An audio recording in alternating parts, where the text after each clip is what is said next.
Okay, as you can see, my setup has changed. I was asked to relocate with my tamjam. Since everyone is working from home, you just have to make do. Finding a quiet corner in the house has become it's become very difficult. Anyhow, let's move forward. So we spoke about the 5 things that are required, that need to be the skincare must-have, and I want to give you a little more peek into what kind of products you want to invest in. When you pick a product, it just cannot be a random product that you pick. It cannot be the first thing that you see on the shelf and say, "Haan, chalo, ye de do," or it cannot be something that you saw someone else use it, or it cannot be something that your favorite star is endorsing. No, when you pick up a skincare product, it has to work for you. It has to work for your skin. It has to work for the lifestyle that you lead. It has to work for the food that you intake and your body type and your skin type and all of those things. But you know all of that. I've said all of these things before. So when it comes to cleansers, let's tackle the cleansers part first. Of course, on days when you're wearing makeup, you want to indulge into a double cleansing routine in order to make sure that you are getting all the dirt, grime out of the skin. So in order to do that, 2 types of cleansers you want to invest in. One becomes an oil-based cleansers. Again, we've spoken about this before. When you're using an oil-based cleanser, it is going to help break down the makeup, and the makeup is going to come off easy. So on days when you're wearing heavy makeup, especially eye makeup, and if you're wearing layers and layers of it, whether it's a base, a primer, a concealer, a finishing powder, a lot goes into makeup. So when you want to break that down, you want to start by using a double cleanser. Start by using an oil-based cleanser, and then move on to a cream cleanser or something else. Substituting a cleanser with a makeup wipe might not be a very good idea. If you want to know more, leave a comment in the comment section below saying why, and I'll get back to you. Okay, you can use it as something that's on the go, a cleansing wipe, a makeup cleansing wipe. You can definitely use it as something that's on the go, but it cannot and it can never be a substitute to a good cleansed face. So as far as cleansers are concerned, you want to invest in one oil-based cleanser and one cream cleanser for a post-use. Okay, so let's jump into exfoliators. Now there are 2 basic types of exfoliators that you get. One is the actual physical one, meaning that the granules that are there will try and slow off any dry skin that you have, or dead skin that accumulates, and so these can be made at home as well. I have made a video on exfoliators. Go check that out. The other kind becomes the chemical one. Now if you can find a combination that works with both, that's really, really great. But how would I say this? Try and use a combination throughout the week. Sometimes you just need a physical exfoliant. There are days when you're out all day long and you can feel the dirt sitting on your face, and you just want to make sure that you just want to clear off the upper layer of your skin, and a physical exfoliator works beautifully well at that point. A chemical exfoliant is going to try and make sure that the cell renewal process is it'll try and fasten it or boost it by making sure that the upper skin is free of any other dead or pollutant matter. So you needn't really actually have an abrasive material or a granulated product on your face if you're uncomfortable with that. If you're acne prone skin, or if you have sensitive skin, it can irritate it further. So when you pick the exfoliator, be mindful of these things. 2 exfoliators that I really like, one being a physical exfoliant and the other one being a chemical one. When I speak about chemical exfoliators, I mean the ones that come with glycolic acid or AHAs, or what is the other thing. Sometimes it comes with lactic acid as well. A great lactic acid exfoliator, generally a lactic acid you'll find it in milk and milk products, and if you mix that with something that is granulated that you can pick up from the kitchen, it becomes a good combination of a physical exfoliant and a chemical exfoliant put together, and that is what I usually do in terms of making masks once a week, and that works really well for me. So try doing that. That's a good DIY tip. So okay, I was telling you about a physical exfoliator that I like, and it becomes the Body Shop's Vitamin C my glow boosting microdermabrasion exfoliator.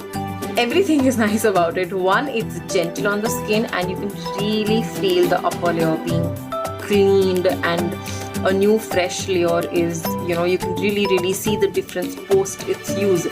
It is, like I said, it's non-comedogenic. It does have a slight fragrance, but I don't mind it. I think I've gotten used to the vitamin C range from Body Shop. So this is a good product to invest in. I want to say that you want to invest again because it is slightly on the higher range. This particular 100 ml tube retails for about 1600. That is on the higher range. I know, but it goes on and on and on because one, again, you don't use it on an everyday basis. So this is a product that you want to look into. The second nice product that I want to talk about, and I do say nice because this works really well on the days when you're lazy but you still want to make sure that I have done something for my skin, and it's extremely easy to use. It's great for on the go. It's hassle free. It doesn't spill, it doesn't get your hands dirty, whatever. So these are glycolic glow peel pads. They have glycolic acid in them. They are from a brand named Sephora. This is my second tub. I really like them. So they come again, these are they come in little pads like these, and once you're done with your basic cleansing, you can use these again, and you can go ahead with a serum on top. So these become really good for a nighttime routine. It's a good start to the serum base or a renewal cream base. And I say it's good for a nighttime routine is because more often than not, by the end of the day, we're like totally tired and we don't want to do anything else. Serums, no matter how much I talk about them, it's not going to do justice. I think it's a great find, and it's taken my skincare game to another level. Or maybe it's the age group that I am in. So if you're someone like that who's hitting 40s and you want to put in an extra effort or add an extra step to the skincare regime to make sure that you try and do everything to hold the skin in its form, then a serum becomes necessary. Even if you're someone who's in their 20s or you're still just getting into the groove of a skincare regime, try and incorporate a serum. It's a good product to have. Again, if you can find a treatment based serum, then definitely try and go for it. If you're new to serums and if you're someone who's confused about all the big product benefit that it comes with, that it'll boost your collagen, it's anti-aging, it'll skin renewal, God knows what all comes with it. If you're bogged down by all that information, worry not, just pick one that says it has vitamin C in it. Vitamin C incorporated on an everyday basis in your skincare routine is going to do wonders, trust me, to the skin. Again, I want to give a shout out to all the men who also watch this video. I have been getting so many requests to make a skincare routine or a styling and grooming session for boys separately, but whatever I talk really works for unisex, and you can definitely incorporate these steps in your skincare routine as well. So it does not matter if you are a boy or a girl. I know that boys can behave differently at times, especially in different age groups, but like I said, right now we're talking about very generic steps, so these should work well for the gentlemen watching these videos as well. So I was talking about a serum. And again, serums do come with all sorts of benefits. So if you are someone who is looking to get that step in your skincare routine, then what do you want to focus on? Go out and buy yourself a serum that screams vitamin C, and that should definitely help you. If you are looking for anti-aging properties, or if you're looking for hyperpigmentation resolving properties, or an overall well-being, then look for a serum that comes with retinol. Both of these ingredients should definitely take the whole skincare game to another level. Be careful while using something that comes with retinol. You want to talk to your dermatologist, you want to talk to your cosmetologist about what SPF and other products you can use with it. Sometimes they clash because.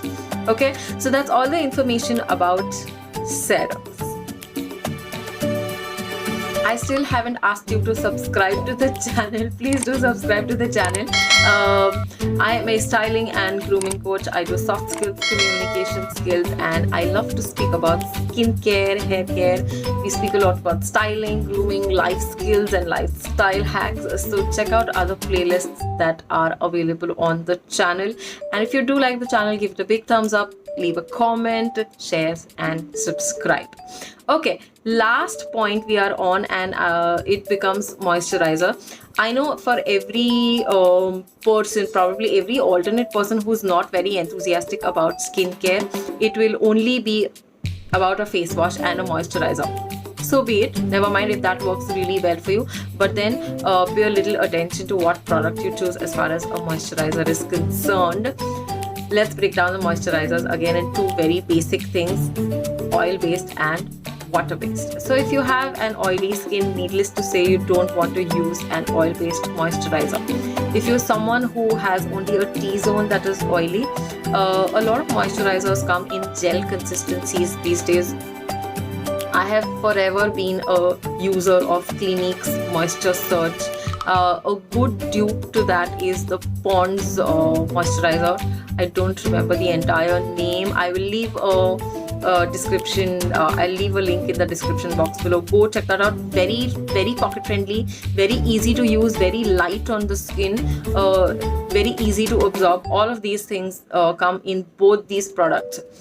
When I speak about oil-based and water-based, it really depends on how it's going to react to the already existing outer layer of your skin, thereby affecting the absorption level of the moisturizer.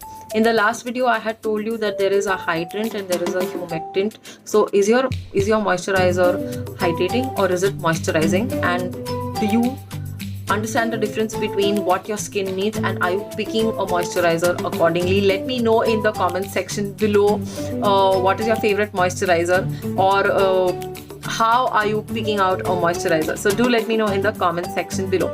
I want to do a quick revision of the skincare holy grail products, skincare must-haves that you have to have in your everyday beauty regime. We start with cleansers, we move on to exfoliators. There is always an SPF, there's a serum, and then there's a moisturizer. This is me, Manji, your lifestyler, giving you all the info about styling, grooming, and life skills and lifestyle. If you like the channel, please do subscribe. Check me out on Instagram and on the Facebook page as well. The link is given in the description box, or you can click right here. Bye bye, take care, stay home, stay safe, and I will see you in another video.